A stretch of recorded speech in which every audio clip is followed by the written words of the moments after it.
ନମସ୍କାର ଦର୍ଶକ ବନ୍ଧୁ, ଚାଲନ୍ତୁ ଜାଣିନେବା ଆଜିର କିଛି ଟପ୍ ନ୍ୟୁଜ୍। ଜୟ ଜଗନ୍ନାଥ ସାଙ୍ଗମାନେ, ଆମ ଚ୍ୟାନେଲରେ ଆପଣମାନଙ୍କୁ ପୁଣି ଥରେ ସ୍ୱାଗତ।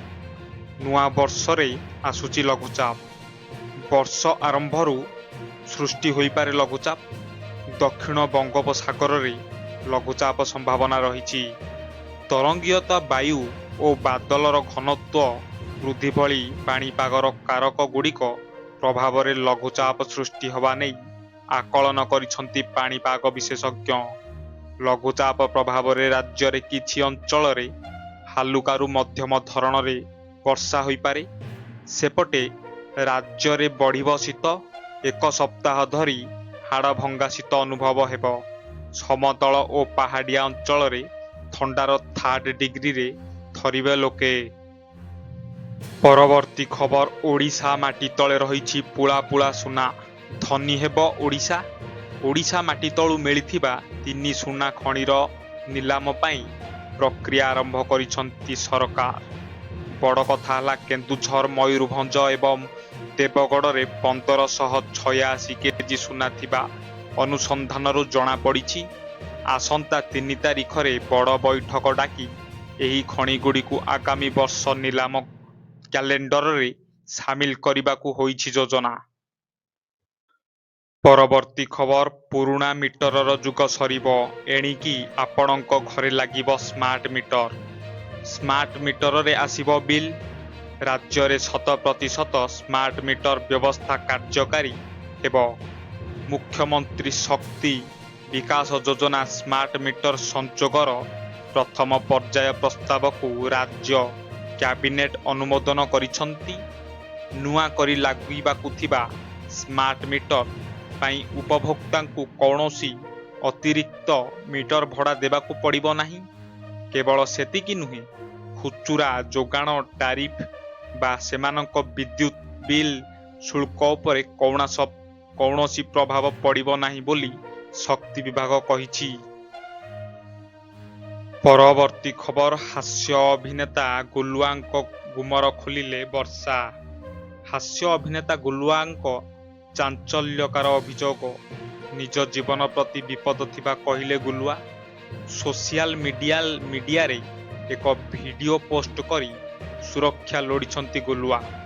କାହାରି ନାଁ ନେଇ ଭାବବିହ୍ୱଳ ହୋଇ ଭିଡିଓ କରି କହିଛନ୍ତି ତାଙ୍କୁ ହତ୍ୟା ଧମକ ଦେବା ସହ 50 ଲକ୍ଷ ଟଙ୍କା ମଗାଯାଉଛି।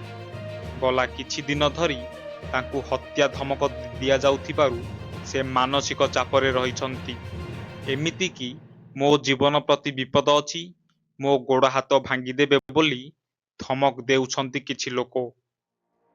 ପରବର୍ତ୍ତୀ ଖବର, ଗାଡ଼ି ମାଳ ମାଳ ହେଲେ ପଲ୍ୟୁସନ ଟେଷ୍ଟିଂ ସେଣ୍ଟର ସଂଖ୍ୟା ଅତି ନଗଣ୍ୟ। ମାତ୍ର 600 ପଞ୍ଜୀକୃତ ଯାଞ୍ଚ କେନ୍ଦ୍ର ଭରସାରେ ଲକ୍ଷ ଲକ୍ଷ ଗାଡ଼ି। ରାଜ୍ୟରେ ପିୟୁସି ଚେକିଂ ଅବଧି ମାସେ ବଢ଼ିଥିଲେ ମଧ୍ୟ ଥମିବାରେ ନା ଧରୁଣି ଯନ୍ତ୍ରଣା। ହାତ ଗଣତି ଟେଷ୍ଟିଂ ସେଣ୍ଟର ଥିବାରୁ ସାର୍ଟିଫିକେଟ୍ ପାଇଁ ଘଣ୍ଟା ଘଣ୍ଟା ଧରି ଲାଇନ୍ ଲଗାଉଛନ୍ତି ଲୋକେ। ତେଜିବାରେ ଲାଗୁଛି ଜନ ଅସନ୍ତୋଷ। ସେପଟେ ଘରେ ବସି କିଭଳି ମୋବାଇଲ ନମ୍ବର ଲିଙ୍କ କରି ଓଟିପି ସମସ୍ୟାରୁ ମୁକୁଳିବେ ସେ ନେଇ ବାଟ ଦେଖାଇଛି ପରିବହନ ବିଭାଗ। ପରବର୍ତ୍ତୀ ଖବର, ବାୟୁରେ ବିଷ, ଦିଲ୍ଲୀକୁ ଟପିଲା ଓଡ଼ିଶା। ଦିଲ୍ଲୀ ପ୍ରଦୂଷଣକୁ ନେଇ ସାରା ଦେଶରେ ଚର୍ଚ୍ଚା ହେଉଥିବା ବେଳେ ଓଡ଼ିଶାର ବିଭିନ୍ନ ସ୍ଥାନରୁ ଆସିଛି ସାଂଘାତିକ ଚିତ୍ର। ବାୟୁ ପ୍ରଦୂଷଣରେ ଦିଲ୍ଲୀକୁ ଟପି ଯାଇଛି ଓଡ଼ିଶା। 3 ସହର ବାଲେଶ୍ୱର, ତାଳଚେର ସ୍ଥିତି ଅତି ଖରାପ ସ୍ତରରେ ପହଞ୍ଚିଥିବା ବେଳେ ତାଲିକାରେ ଯୋଡ଼ି ହୋଇଛି ବାରିପଦା। ସେପଟେ ରାଜଧାନୀ ଭୁବନେଶ୍ୱରର ପ୍ରଦୂଷଣ ବି ଚିନ୍ତାଜନକ। ତଥାପି ପରିବେଶ ବିଭାଗର ନିଦ ଭାଙ୍ଗୁନାହିଁ। ପରବର୍ତ୍ତୀ ଖବର, ଭାଙ୍ଗିଲା ମାଓବାଦୀଙ୍କ ମେରୁଦଣ୍ଡ। କନ୍ଧମାଳ ଜିଲ୍ଲାରେ ବଡ଼ ମାଓ ବିରୋଧୀ ଅପରେସନ। ସୁରକ୍ଷା କର୍ମୀଙ୍କ ଗୁଳିରେ ଟଳିଛନ୍ତି 4 ମାଓବାଦୀ। ଏନକାଉଣ୍ଟରରେ ଟପ୍ ମାଓ ନେତା ଗଣେଶ ସମେତ 4 ନିହତ ହୋଇଛନ୍ତି। ସେଣ୍ଟ୍ରାଲ କମିଟି ମେମ୍ବର 69 ବର୍ଷୀୟ ଗଣେଶ ଉଇକେ ନିହତ ହୋଇଥିବା ସୂଚନା ମିଳିଛି। ଗଣେଶ ନାଁରେ ଥିଲା 1,10,00,000ର ପୁରସ୍କାର ରାଶି। ତେଲେଙ୍ଗାନା ନାଲାଗୋଣ୍ଡାର ଗଣେଶ ଓଡ଼ିଶାରେ ମାଓ କାର୍ଯ୍ୟକଳାପରେ ନେତୃତ୍ୱ ନେଉଥିଲେ। ପରବର୍ତ୍ତୀ ଖବର ଜାନୁଆରୀରେ ବଦଳିବ ଏହି ନିୟମ। ନୂତନ ବର୍ଷ କେବଳ କ୍ୟାଲେଣ୍ଡର ପରିବର୍ତ୍ତନ ନୁହେଁ, ବରଂ ଏହା ଆମ ଦୈନନ୍ଦିନ ଜୀବନ ସହିତ ଜଡ଼ିତ ଅନେକ ନିୟମରେ ପରିବର୍ତ୍ତନ ଆଣିଥାଏ। ଡିସେମ୍ବର ମାସ ଶେଷ ହେବାକୁ ଯାଉଛି ଏବଂ 2026 ଆରମ୍ଭ ସହିତ ଦେଶରେ ବ୍ୟାଙ୍କିଂ, ଟିକସ, ରାସନ କାର୍ଡ, କୃଷି ଯୋଜନା, ଗ୍ୟାସ୍ ମୂଲ୍ୟ, ଡିଜିଟାଲ ପେମେଣ୍ଟ, ସରକାରୀ କର୍ମଚାରୀଙ୍କ ଦରମା ଏବଂ ଅନ୍ୟାନ୍ୟ ଅନେକ ସେବା ସହିତ ଜଡ଼ିତ ନୂଆ ନିୟମ ଲାଗୁ ହୋଇପାରେ। ପରବର୍ତ୍ତୀ ଖବର ଦିଲ୍ଲୀ ମେଟ୍ରୋର ହେବ ସମ୍ପ୍ରସାରଣ। ବୁଧବାର ଦିଲ୍ଲୀରେ ବସିଥିବା କେନ୍ଦ୍ର କ୍ୟାବିନେଟ ବୈଠକରେ ଦିଲ୍ଲୀ ମେଟ୍ରୋର ସମ୍ପ୍ରସାରଣକୁ ମିଳିଛି ଅନୁମୋଦନ। ପ୍ରକଳ୍ପ ପାଇଁ 12,015 କୋଟି ଟଙ୍କା ଖର୍ଚ୍ଚ କରିବେ କେନ୍ଦ୍ର ସରକାର। ସାମ୍ବାଦିକ ସମ୍ମିଳନୀରେ ଏନେଇ ସୂଚନା ଦେଇଛନ୍ତି କେନ୍ଦ୍ର ଅର୍ଥମନ୍ତ୍ରୀ ଅଶ୍ୱିନୀ ବୈଷ୍ଣବ। ପ୍ରତିଦିନ ପ୍ରାୟ 65 ଲକ୍ଷ ଲୋକ ଦିଲ୍ଲୀ ମେଟ୍ରୋରେ ଯାତ୍ରା କରନ୍ତି। ଯେତେବେଳେ ପର୍ବ ଓ କୌଣସି ଉତ୍ସବରେ ଅବସରରେ ଯାତ୍ରୀଙ୍କ ସଂଖ୍ୟା 80 ଲକ୍ଷରୁ ଅଧିକ ହୁଏ। ନୂତନ ମେଟ୍ରୋ ପ୍ରକଳ୍ପ 3 ବର୍ଷ ମଧ୍ୟରେ ଶେଷ ହେବାକୁ ନିଷ୍ପତ୍ତି ନିଆଯାଇଛି। ପରବର୍ତ୍ତୀ ଖବର ନବୀନଙ୍କୁ ଛାଡ଼ିଦେଲେ ବିଜେଡି ରହିବନି। ବିଜେଡି ପ୍ରତିଷ୍ଠା ଦିବସର ଦିନକ ପୂର୍ବରୁ ବିସ୍ଫୋରଣ।